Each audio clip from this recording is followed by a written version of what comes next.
How's she going right there, eh? It's Denis here from Denis Outdoors. Back up at the woodlot. I was up here all day yesterday. I think I got 8 or 9 logs out. Just heading in there now again today. I'm actually going to start, I'm going to count what I have, because I'm not really sure on what I kind of got stockpiled right now. I've been just busy hammering down, trying to get as many logs as I can. So I think now what I might do is just tap the brakes a little bit and kind of figure out exactly what I have. I think the log cabin portion of it, I'm just heading up to my new lot right here and show you at the gate. I think I may have enough for the log portion of it, like the outside rounds. I think I may need some more for like the floor joists and roof rafters and all that kind of stuff. So this is that new property that we picked up. It probably goes to the left up along the service road. I don't know, probably 500-600 yards, and it heads towards the other gate that I have. So we've been hauling some cedar out of there. This road continues and goes right to the lake where I had the tractor. My last video I showed crossing the lake. So eventually the plan is to go through here, widen the road out over time, get the hardwood out, and any cedar that I need for other projects and all that kind of stuff that I can mill up. Probably along on the side here by the gate, I'm going to clear out a spot that I can pull the logs out, like the hardwood, in the winter, and then have them all stockpiled here, and then I can get in here with the dump trailer and get my firewood. Like I was mentioning before, I try to get all my firewood in the winter when the conditions are like this. Keeps everything nice and clean and it gives me something to do. But this year that was put on hold because I've been busy getting all the logs for the cabin for the spring. So what I might do in the future is I'll have a log landing here, and then because in the spring, early spring, I can get into here with my dump trailer and my truck, because the road's really good. April, May, and early June, our roads here, our logging roads, are just a mess, so we can't really drive in through here. You can make it through, but you just rip the road all apart. So I'll get turned around here, and I'll turn you back on here when I start heading towards the new log landing. Stand by. Okay, so I just got turned around. That's where I just came from. That's a tunnel. And this service road here is actually a government road, but it's a dead end, and it just goes basically dead ends to my property. So this is the new property that we just acquired. This here goes ways towards my other gate. I know a lot of these last few videos are probably kind of boring, because basically I haven't started building the cabin or anything yet. So this is what the kind of the woods look like. It's pretty thick in here. This lot, the new lot that we just purchased, was not really cut. There's some no hunting signs without permission. I mentioned before, here in New Brunswick, if you want to post your property that you do not want anybody hunting in, you have to have red discs mounted on the boundary line. If you want to hunt yourself and allow people to hunt with permission only, it's yellow discs. Some moose tracks on the road.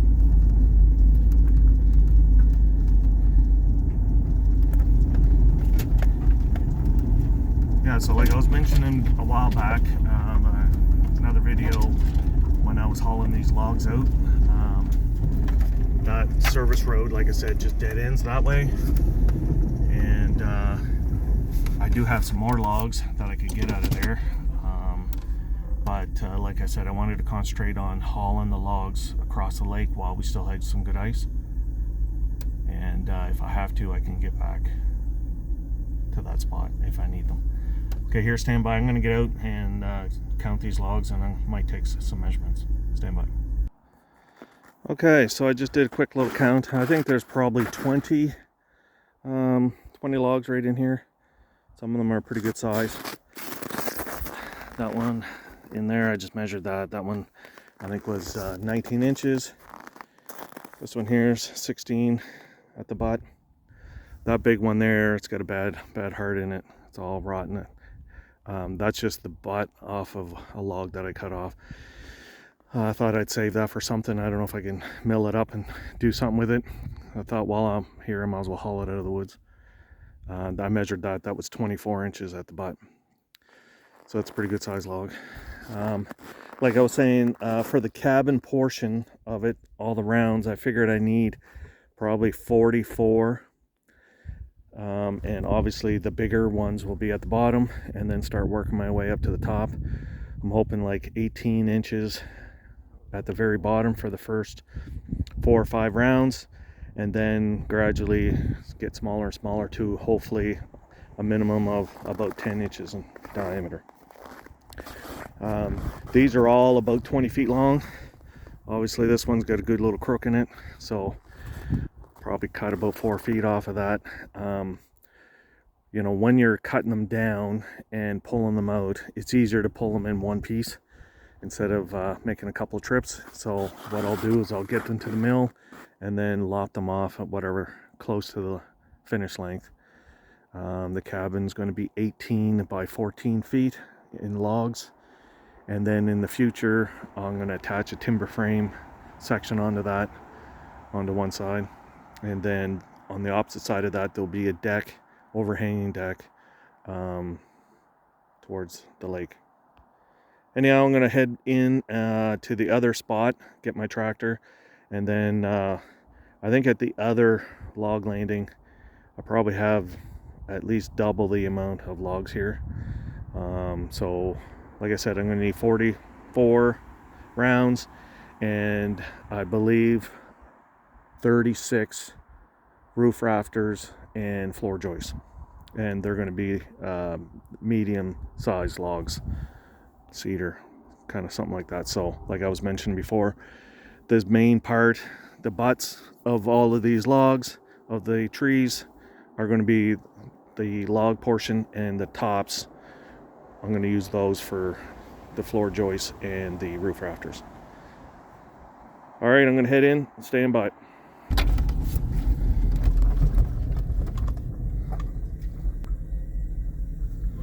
Okay, yeah, for some reason my camera wouldn't focus. Yeah, so I'm just leaving the gate, heading in. This is what the road looks like. So all winter, as long as it's nice and cold, I can get in here easy enough. But if it starts warming up, this snow gets really soft and it gets hard driving through here. Maybe in the future I'll use the tractor and the blower and widen the road out, or keep the snow down. But for now, this is pretty well what I do each time getting in here. All right, stand by. Yeah, so heading still into the cabin site. There's our mountain. My cousin and I own this property that I'm on right now. Right there, that's an old fishing shack that we hauled in here that we use for deer hunting stand, or moose, I guess, because you get the bog and the lake right beside you. And we're on a turn, on an intersection, or a turn, I guess, so you can see a couple hundred yards one way and then a couple hundred yards behind us. I just want to take this opportunity to thank Dale from NB88. He gave me a shout out yesterday, or a couple of days ago. It must have been yesterday. Was out here all day yesterday logging. Came home, checked my channel, and I was like, what happened? So I got a lot of new subscribers, which is awesome, from all all over the place, which is really cool. Texas, Arkansas, which is really neat.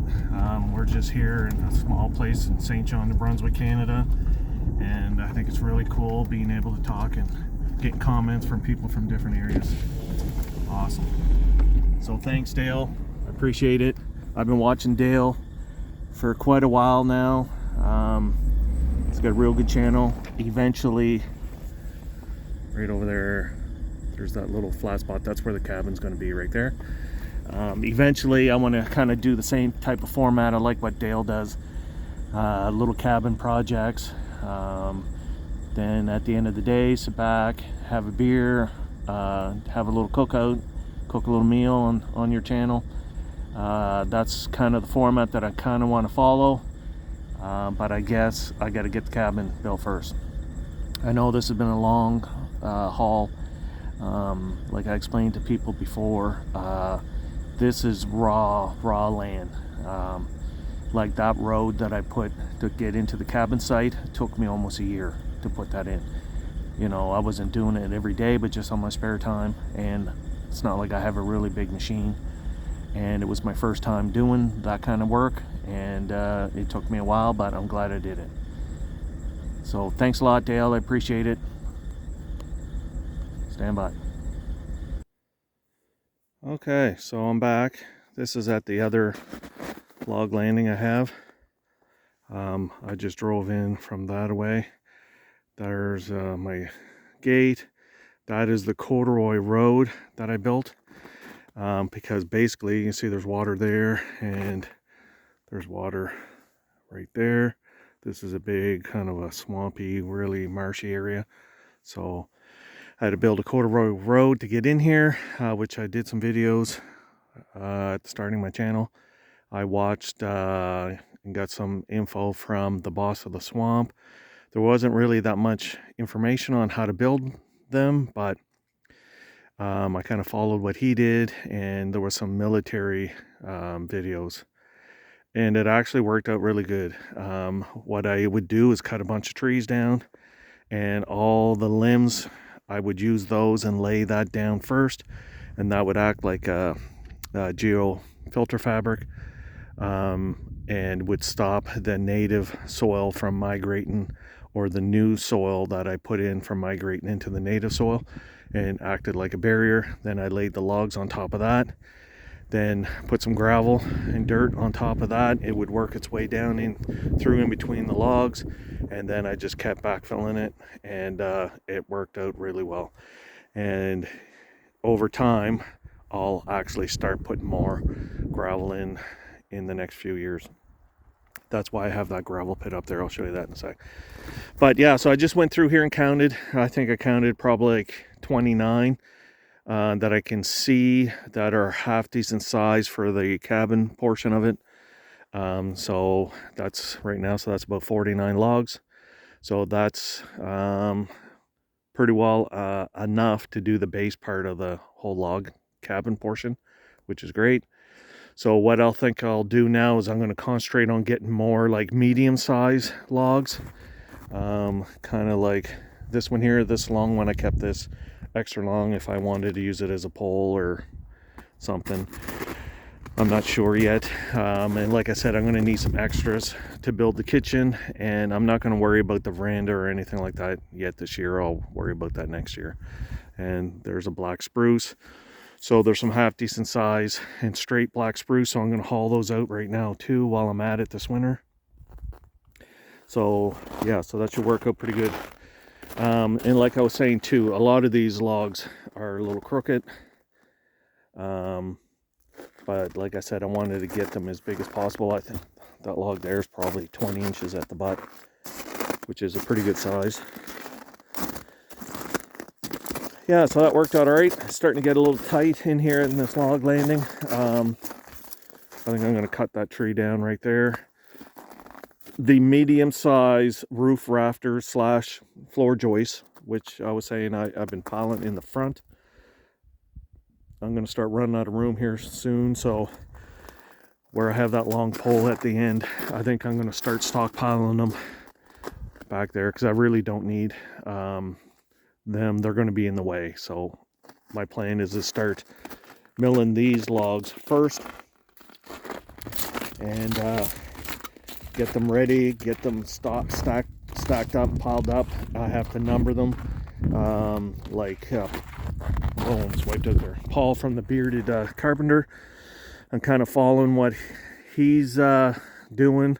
I really like the way his log cabins look and the method he does and puts them on the chart and calculates it and all that kind of stuff. That and he actually even shows how to do the dovetails. That's awesome. So I'm gonna follow what he's doing. Like I was saying, this here's the Corduroy Road.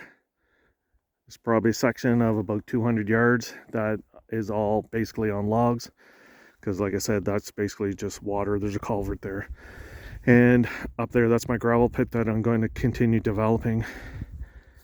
And yeah, this here's where my little shack is for now, and right over there, that's going to be the spot where the cabin's going to be.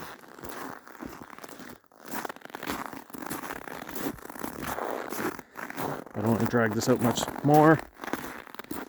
Anyhow, this is the lake that we're on. There's only 3 landowners. There's me, my neighbor Chris, who has a cabin over there, and a logging company owns a section of this lake also.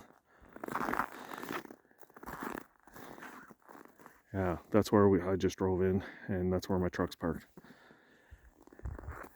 Anyhow, again, I like to say thanks a lot, Dale, from MB88 for the shout out. Like I said, it just my subscriber count probably doubled or tripled, which was quite a shock. I like to thank all the new subscribers for joining. If you could like, share, subscribe, comment. Thanks for watching. That's the end there, eh?